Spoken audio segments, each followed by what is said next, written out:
કડોદરાના કારેલી રવિવારી બજારમાં સનસનાટી મચી ગઈ। ગત રવિવારે ભરાતા હાટ બજારમાં એક 25 વર્ષીય યુવકની જાહેરમાં નિર્મમ હત્યા કરાતા સમગ્ર પલસાણા પંથકમાં ચકચાર મચી ગઈ છે। જો કે પોલીસે ગણતરીના દિવસોમાં જ ત્રણેય હત્યારાઓને ઝડપી પાડી જેલના સળિયા પાછળ ધકેલી દીધા છે। 26 એપ્રિલની રાત્રે જ્યારે રોહિત કુમાર નામનો યુવક બજારમાં હતો ત્યારે 3 અજાણ્યા શખ્સોએ આવીને તેને પ્રીતમ વિશે પૂછપરછ કરી હતી। રોહિતે પોતાનું નામ જ પ્રીતમ હોવાનું જણાવતા જ આરોપીઓએ ઉશ્કેરાઈને ચપ્પુ વડે છાતી અને પેટના ભાગે ઘાતકી હુમલો કરી તેને મોતને ઘાટ ઉતારી દીધો હતો। પલસાણા પોલીસ, એલસીબી અને એસઓજીની ટીમોએ તાત્કાલિક એક્શનમાં આવીને તપાસ ચક્કો ગતિમાન કર્યા હતા। પોલીસે ત્રણેય આરોપીઓને દબોચી લીધા અને આજે તેમને પલસાણા મેજિસ્ટ્રેટ સમક્ષ ઓળખ પરેડ માટે રજૂ કરવામાં આવ્યા છે।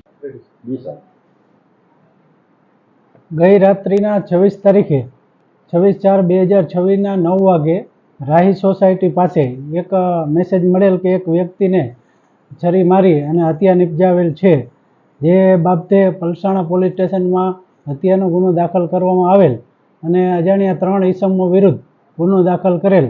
જે બાબતે અલગ અલગ ટીમો બનાવી આરોપીને શોધી કાઢવા માટે પ્રયત્નો કરેલ, જેમાં પીએસઆઈ રાહુલજી સાહેબ તથા ડિસ્ટાફની ટીમો બનાવી ત્રણેય આરોપીઓને જે हथियार वापरेल ते हथियार साथे पकड़ी पाड़ेल छे।